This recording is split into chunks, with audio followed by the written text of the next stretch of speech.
반갑습니다. 오늘 거룩한 주일, 10월의 첫 주일에 하나님을 예배하고 찬양하는 우리 모두에게 예수 그리스도의 은혜와 또 위로와 평화가 충만하시기를 간절히 기원합니다.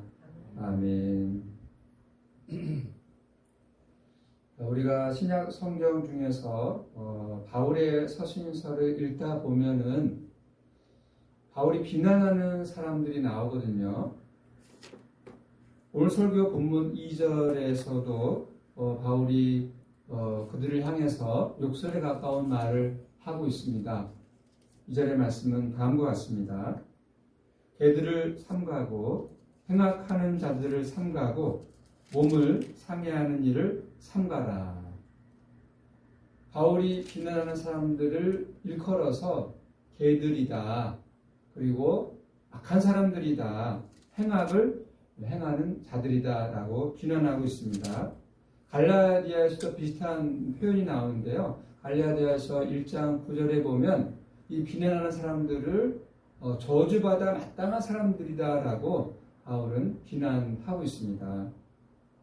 바울이 이렇게 개들이다, 행악하는 자들이다, 또 저주받아 마땅한 사람들이다 이런 표현을 들으면 이 비난받아 마땅한 사람들은 염치도 없고 또 윤리도 없고 부도덕하고 또 파렴치한 사람들이겠거니 우리가 생각할 수 있겠지만 그런 사람들이 아닙니다.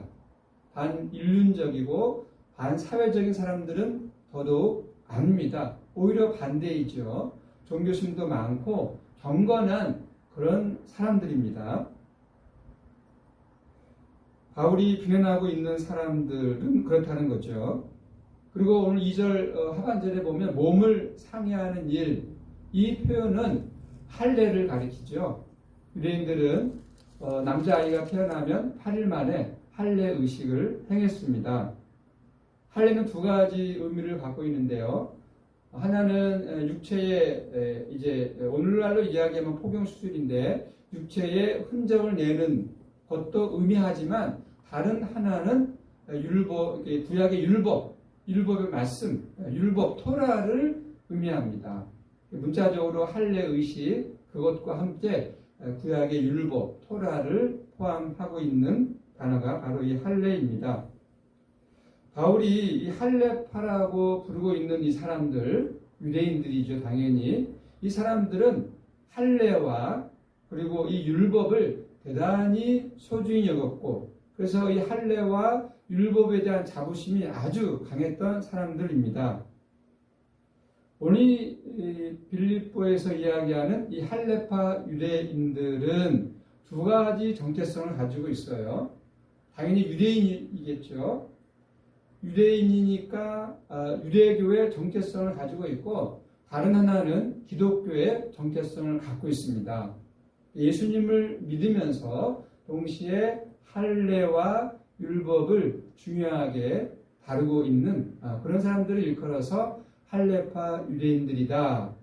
바울은 그들을 비난하고 있는 거예요. 그들을 향해서 개들이다, 또 행악하는 자들이다, 저주받아 마땅한 사람들이다라고 이야기하고 있습니다. 같은 기독교인들입니다. 예수님을 믿는 형제 자매를 할 수 있죠. 왜 이토록 바울이 그들을 향해서 과민하게 우리가 듣기에도 거북하지 않습니까? 좀 민망하기도 한데 이런 과격한 발언을 하고 있는지요? 바울이 과민하게 반응하는 이유는 두 가지입니다. 하나는 이 할례파 유대 기독교인들이 먼저 바울을 비난했다라고 하는 거죠. 바울을 거부했다는 거죠.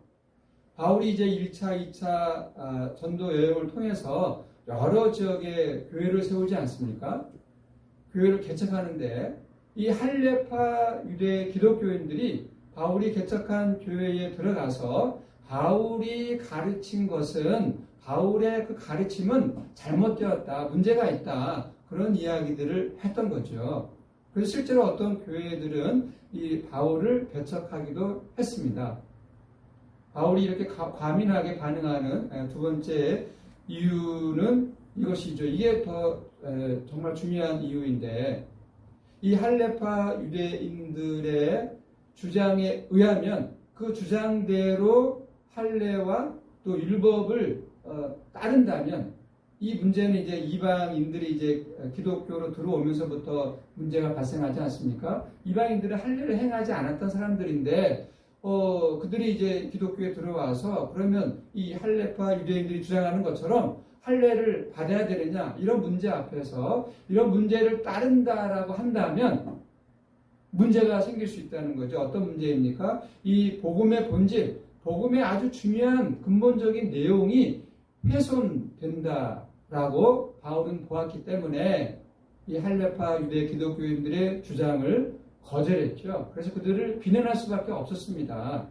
이 복음의 본질을 훼손시키지 않는 주장을 했다면 바울은 그들을 향해서 뭐 개들이다, 행악하는 자들이다, 저주받아 마땅한 자들이다 라고 이렇게 말하지 않았을 것입니다.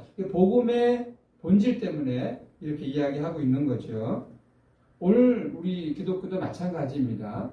우리 기독교 신앙을 가지고 있는 기독교인들 중에도 보수적인 성향의 기독교인들이 있고요. 진보적인 성향의 기독교인들이 있습니다. 이 보수적이냐 뭐 진보적이냐 이것은 그렇게 큰 문제가 되지 않습니다. 중요하지도 않고요. 그러나 보수적이 되었든 진보적이 되었든 붙잡아야 할 것은 무엇입니까? 복음의 본질을 붙잡아야 되는 거죠. 세속주의나 이 혼합주의에 떨어지는 것에서는 우리가 단호하게 거부하고 복음의 순수한 그 본질을 우리가 붙잡아야 되는 것입니다. 복음의 본질이 무엇인지에 관해서 오늘 사도 바울은 이 빌립보 교회를 향해서 선포하고 있습니다. 우리는 오늘 이 본문의 말씀을 통해서 기독교의 복음, 진리 안으로 한 걸음 한 걸음 들어갈 수 있을 것입니다. 바울이 비난하고 있는 이 할례파 유대 기독교인들의 주장, 예수님을 믿지만 할례도 행하고 율법도 잘 지켜야 한다라고 하는 이런 주장은 바울에 의하면 그거는 다 육체적인 자랑이다. 율법을 지키는 사람들, 율법대로 살아가는 사람들은 칭찬받고 인정받고 존경받을 수밖에 없죠.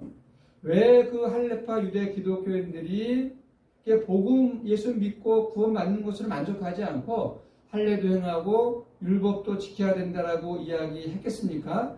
그거를 지키면 인정받고 칭찬받고 존경받는데 왜 그것을 마다하느냐 그런 주장이거든요. 바울에 의하면 그 모든 것들은 다 육체적인 자랑거리에 불과하다라고 이야기하고 있습니다. 육체적인 자랑거리가 무엇이겠습니까? 출생과 가문을 따져볼 때 참 뛰어난 가문에서 태어났네. 저 사람의 인격, 도덕성 대단해. 또 저 사람이 배운 거, 또 학문적인 업적들, 또 구지하고 선한 일을 행하며 살아가는 이 모든 것들이 다 좋은 것들이거든요. 이거는 자랑할 만한 것들이고 누구나가 떳떳하게 사람 앞에서 자랑할 수 있는 것들입니다. 자기 자랑이죠. 이런 육체적인 자랑거리로 따지면 바울도 전혀 부족함이 없는 사람이었어요. 그래서 5절부터 7절에 따르면 바울도 육체적인 자기 자랑을 하고 있거든요. 이스라엘 족속이다. 베냐민 지파이고 또 이 히브리인 중에 히브리인으로서 바리새파 사람이고 율법으로는 흠이 없고 또 열심으로는 교회를 박해했던 정말 나도 자랑할 만한 것들이 많다라고 자기를 이야기하고 있어요. 이 바울은 또 다소에서 태어났잖아요. 다소 출생이었고 또 디아스포라 유대인으로서 태어나면서부터 로마 시민권을 갖고 있었던 사람으로서 이 가말리알에서 배운 정말 학자이기도 했고 또 정말 석학이었어요. 많이 배우기도 했고 그래서 그 당시에 세계적인 언어가 헬라어였잖아요. 또 로마가 지배하고 있었기 때문에 라틴어도 사용하고 있었던 그때에 헬라어, 라틴어, 아람어, 히브리어 거기에 능통했을지도 모르는 사람이 이 바울입니다. 내세울 만한 것이 많았던 사람이었어요. 바울도 예수님을 믿지 않고 그 길로 계속 갔다면은 그 당시 정말 최고의 당대 유명한 랍비로서 살아갔을 것입니다. 바울이 말하는 육체적인 자랑들은 바울이 이렇게 자기를 이야기하고 있는데, 자랑거리들을 이야기하고 있는데, 그 당시 유대인들이 다 부러워했던, 높이 평가했던 것들이에요. 그래서 모든 유대인들이 다 바울처럼 되고 싶어 했을 것입니다. 오늘날 우리가 살면서 원하고 바라던 그런 것들을 다 성취하고 소유하고 확보했던 사람이 바울이었어요. 대단했던 사람입니다. 바울이 이 신약 성경 중에 여러 서신들을 보냈는데, 그 중에 바울 서신이 확실하다라고 하는 것들이 한 10권 내외인데, 그런 것들이 이 신약 성경 안에 들어왔으니까 얼마나 대단한 사람입니까? 그런데 바울은 8절에서 이런 자신의 자랑거리들을 배설물로 여긴다. 고백하고 있습니다. 이게 사실은 제정신을 가지고 이야기할 수 없는 거거든요. 사람들은 이 자랑거리들, 나의 학력, 나의 스펙, 내가 내세울 만한 것들, 이런 것들을 혹시나 잃어버리게 될까 노심초사하며 살아가잖아요. 그런 자랑거리들을 확보하기 위해서 정말 잠자지 않고 노력하며 그런 것들을 얻기 위해서 우리가 열심히 살아가고 있잖아요. 그런 자랑거리들 없이 우리가 어떻게 무슨 낙으로 살아가겠습니까? 그래서 사람들은 이 자랑거리들을, 없는 자랑거리들도 우리가 만들어내서 거짓말하기도 하고 그러잖아요. 바울처럼 자랑거리들을 배설물로 여기며 살아가는 것은 우리의 삶에서는 좀 어려운 이야기 아닐까요? 자랑거리들을 우리가 만들어내는 것도 어려운데 그런 것들을 배설물로 여긴다라고 하는 것 참 어렵습니다. 배설물은 말 그대로 우리가 이제 먹고 마시면 반드시 나가야 되는 게 있죠. 소변과 대변입니다. 우리가 먹고 마시면 소변과 대변으로 나가지 않으면 우리가 죽게 되어 있죠. 그래서 이 배설물은 나쁜 것은 아니지만 또 필요하기도 한 것인데, 이 배설물에는 두 가지 의미가 있어요. 첫째로 사람의 배설물은 다 똑같습니다. 정말 값진 음식을 먹었든지 값싼 음식을 먹었든지 나오는 것은 아무런 차이가 없습니다. 착한 사람의 배설물이든지 나쁜 사람의 배설물이든지 다 똑같은 배설물입니다. 둘째로 이 배설물은 아무런 영양가가 없기 때문에 필요 없는 거잖아요. 필요 없는 게 이제 우리 몸 밖으로 나가는 것이기 때문에 먹을 수도 없고, 그래서 버려야 되는 거죠. 자신의 배설물을 집에다 쌓아놓고 살아가는 사람 아무도 없습니다. 지난날 자신의 자랑거리들을 배설물로 여긴다는 이 바울의 진술은 내가 나 자신이 정신적으로 높은 경지에 이르렀다라고 하는 어떤 자랑을 하기 위해서 내놓은 말이 결코 아닙니다. 이 바울의 신앙과 삶을 통해서 우러나오는 바울의 고백이죠.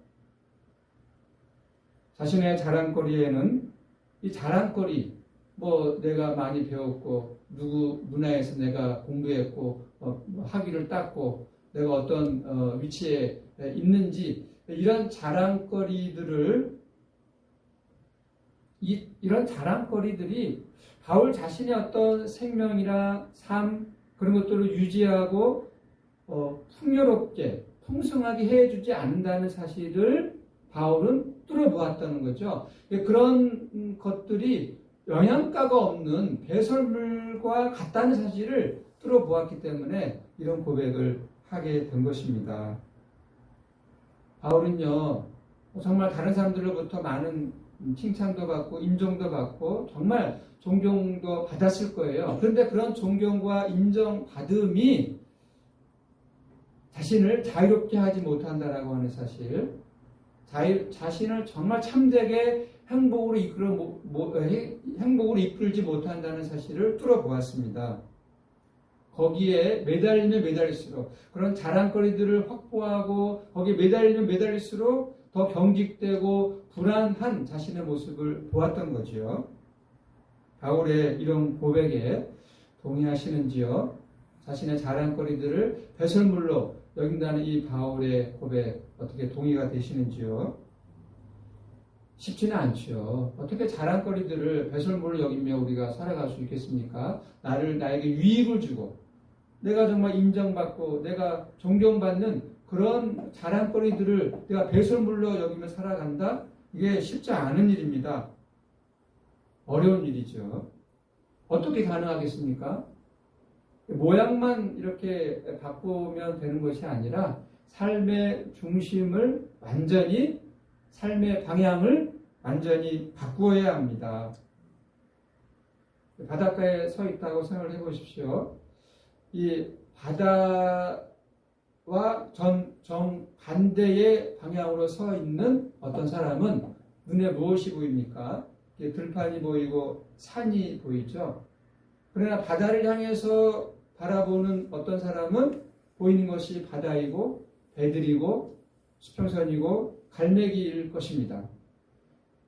이 사람들은 자신이 바라보는 것이 인생의 전부이다라고 생각을 하겠죠. 이것이 인생이야 라고 생각을 하겠죠. 그러나 방향을 완전히 돌아서면 전혀 다른 세계가 펼쳐지고 전혀 다른 세계가 눈에 들어오게 됩니다. 이 완전한 방향 전환, 이것이 성경이 말하는 회개입니다. 메타노이아, 완전히 돌아서는 거죠. 방향 전환입니다. 의에 이르는 길, 생명을 얻는 길, 구원을 얻는 길을 바울이 완전히 다른 데서 찾았어요. 자신이 그렇게 추구하고 원했던 자랑거리들에서 찾았던 것이 아니라 전혀 다른 길에서 바울은 그 생명의 길을 찾았습니다. 9절에서 바울이 이렇게 이야기합니다. 내가 가진 의는 율법에서 난 것이 아니요 오직 그리스도를 믿음으로 말미암은 것이니 곧 믿음으로 하나님께로부터 난 의라. 바울은 두 가지 의를 이야기합니다. 의예요. 의. 우리 한자어로는 오름이죠. 오를 의자니까 옳은 겁니다. 오름입니다. 의에는 두 가지가 있다. 율법에서 난 의가 있고요. 하나님으로부터 난 의를 이야기합니다. 의. 다른 말로 이야기하면 구원일 수도 있고 오늘날로 이야기하면 행복이라는 말로 바꿔도 됩니다. 율법에서 나온 의는 사람이 노력해서 얻게 되는 최선의 정말 우리를 행복하게 만들어주는 최선의 상태, 우리가 노력하고 힘들여서 정말 땀 흘려서 우리가 얻은 자랑거리들이죠. 그것이 율법에서 난 의입니다. 가장 행복한 삶의 조건을 완벽하게 갖추는 것이죠. 삶의 자랑거리입니다. 이런 자랑거리들이 많으면 어떻습니까? 행복하죠. 좋지요. 그렇습니다. 이런 자랑거리들이 많은 사람들은 우리 곳곳에 많습니다. 자기 분야에서 전문가로 활동하면서 부도 얻고 명성도 얻은 사람들, 가수나 또 영화 배우들, 연예인들, 또 이거 야구 선수들, 축구 선수들, 이런 프로 선수들, 대단한 인기와 명성과 부를 얻으며 자랑하며 살아가고 있지 않습니까? 이런 사람들의 삶은 존경받기도 하고 또 인정받기도 하고 정말 스스로 자랑스럽고 행복한 그런 인생이다라고 말할 수 있지만 그렇게 살아가는 것이 참되고 궁극적인 길은 아니라고 하는 사실. 그래서 성경은 율법에서 난 의가 아니라 하나님으로부터 나오는 의를 이야기합니다. 율법에서 나오는 의로 우리가 만족할 수 있고 행복할 수 있다라고 한다면, 참된 생명을 얻을 수 있다라고 한다면 하나님의 의는 필요 없는 거죠. 하나님의 의를 굳이 이야기할 필요가 없을 것입니다. 의가 하나님으로부터 온다는 말은 구원이, 생명이 하나님으로부터 온다는 거죠. 율법으로부터 오는 것이 아니라 사람이 만들어낼 수 있는 것이 아니라 하나님으로부터 온다라는 사실입니다. 비유적으로 말씀을 드리면 이 율법의 의와 하나님의 의를 비유적으로 말씀드리면 이와 같습니다. 산소 호흡기를 통해서 들이마시는 그 산소가 율법의 의라고 말씀드린다면, 말할 수 있다면 우리가 이 들판이나 숲에서 들이마시는 그 살아있는 산소는 하나님의 의와 같은 거죠. 이 악기로 이 새소리를 내는 것이 하나님 이 율법의 의라고 한다면 정말 살아있는 그 새가 새소리를 내는 것, 그것은 하나님의 의라 말씀드릴 수 있습니다. 요즘 코로나 때문에 이 스마트폰을 통한 이 영상 통화를 많이 하는데, 이 스마트폰을 통한 이 영상 통화, 율법의 의라고 한다면 정말 직접 대면해서 나누는 대화는 하나님의 의다라고 말씀드릴 수 있습니다. 유대인들은요, 율법을 실천하고 행함으로써 하나님의 이 의로움, 하나님으로부터 인정을 받을 수 있다라고 생각을 했습니다. 예수 그리스도가 오시기 전까지는 그렇게 율법적으로 살아가는 삶이 최선이었고 최고였습니다.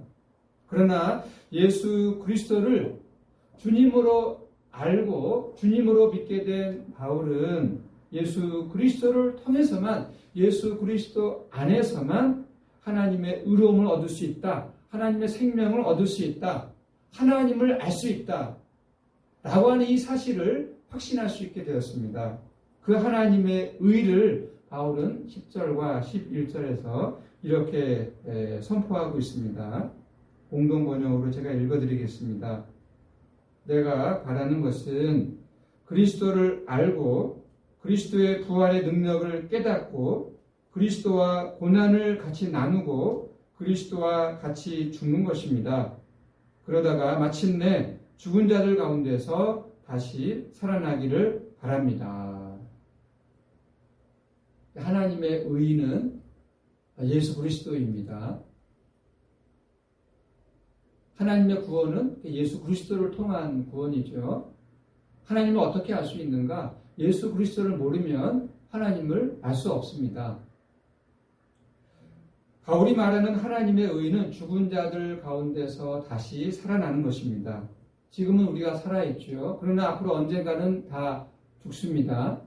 그렇다면 살아있으나 이미 죽은 자들이라는 이 말이 틀린 말이 아닙니다. 살아있지만 이미 죽은 자들이다라고 하는 이런 성경의 표현에서 벗어날 수 있는 인간은 아무도 없습니다. 착한 사람도, 위대한 예술가도, 영호골도, 목회에 성공한 목사도 마찬가지입니다. 다 똑같습니다. 다 죽은 자들이에요. 그리스도를 믿음으로 죽은 자 가운데서 살아나기를 바란다는 이 바울의 말은 참된 생명을 얻게 될 것이다. 누가요? 예수 그리스도를 믿음으로 우리가 참된 생명, 하나님의 나라에, 하나님의 그 생명에 우리가 참여하게 된다는 거예요. 지금은 지금은 이미 약속을 받았지만 그 약속이 아직 이루어지지는 않았거든요.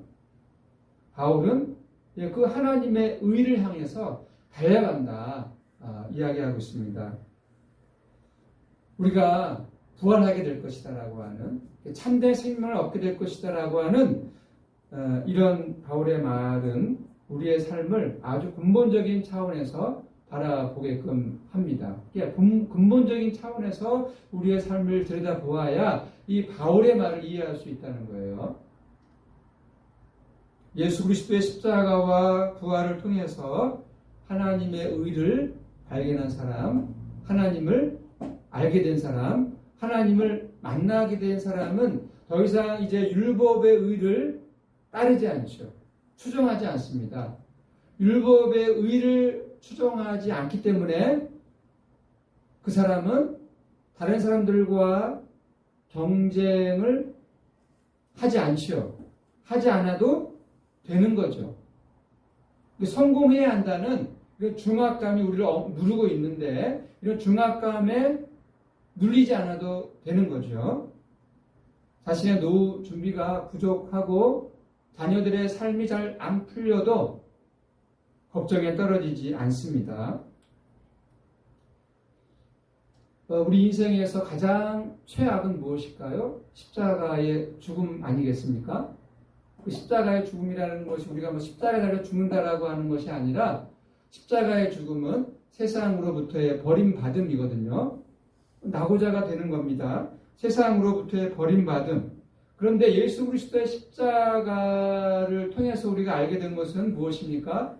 그 십자가의 죽음에 하나님이 함께 하셨다라고 하는 사실을 알기 때문에 세상에서 우리가 살다가 실패하고 또 이렇게 버림을 받는다라고 하더라도 그 자리에 하나님이 우리와 함께 하신다는 사실을 알기 때문에 우리가 어떤 처지, 어떤 상황에 떨어진다고 하더라도 크게 잠시 동안 걱정할 수 있겠으나 인간이기 때문에 크게 절망하거나 크게 걱정하거나 죽을 때까지 걱정하며 염려하며 살아가지는 않죠.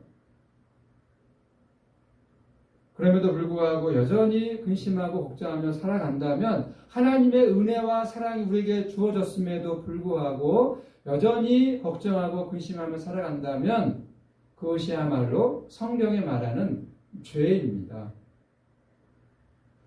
예수님의 십자가 처형이 집행된 그 골고다 언덕, 그 골고다 언덕은 하나님이 함께 하시는 자리였어요. 그러나 예수님을 십자가 처형으로 몰고 갔던 그 제사장들의, 그 바리새인들의 그 예루살렘 성전은 도둑의 소굴이었습니다. 매춘부들이 활동하는 홍등과에도 하나님의 사랑과 자비가 함께할 수 있고요. 판사와 검사와 변호사가 앉은 그 법정에도 죽음의 그림자가 드릴 수 있는 거죠. 죽음을 기다리는 호스피스의 그 병동에 생명의 능력이 충만할 수도 있고요. 일확천금을 꿈꾸는 그 증권거래소에도 죽음의 그림자가 드릴 수 있습니다. 문제는 하나님의 나라가 가까이 왔다라고 하는 예수님의 말씀을 하나님이 우리와 함께 하신다라고 하는 이 성경의 말씀을 우리가 얼마나 믿고 실감하며 살아가느냐, 이것이 문제이죠. 부활을 이루고 싶다는 이 바울의 고백, 바울의 거룩한 갈망, 우리도 그렇게 살고 싶지요. 바울의 그런 어떤 그 신앙의 경지에 우리도 이르러서 살고 싶지요. 이것이 마음만으로는 되지 않습니다. 우리의 노력이 또 필요합니다. 그런 노력을 통해서 바울의 신앙 경험에 우리가 가까이 가게 될 터인데요. 바울은 그렇게 이야기합니다. 오늘 12절과 14절에서 하나님의 의를 향해서 그 영원한 생명, 그 참된 생명을 향해서 예수 그리스도의 나라, 그 생명, 부활 생명을 향해서 달려간다 라는 말을 반복해서 하고 있어요. 달려가는 사람의 특징은 무엇입니까? 뒤를 돌아보지 않는 거죠. 뒤는 이미 지나갔습니다. 그것은 배설물이에요. 배설물. 이와 비슷한 말씀이 고린도후서 5장 17절에 있어요. 그런즉 누구든지 그리스도 안에 있으면 새로운 피조물이라 이전 것이 지나갔으니 보라 새 것이 되었도다. 이전 것은 다 지나간 거예요. 이 세상에 있는 것들은 다 이전 것입니다. 우리가 다 중요하다라고 지금 보고 있지만은 다 지나가는 것들이에요. 그 지나가는 것들을 배선물로 여길 수 있는 사람은 이 다가오는 그 모든 것들이 다 새롭게 보입니다. 우리 자신이 새로워졌으니까 우리가 보는 모든 것들이 이 세상이 또 다른 모든 사람들이 다 새롭게 보이게 되는 거죠.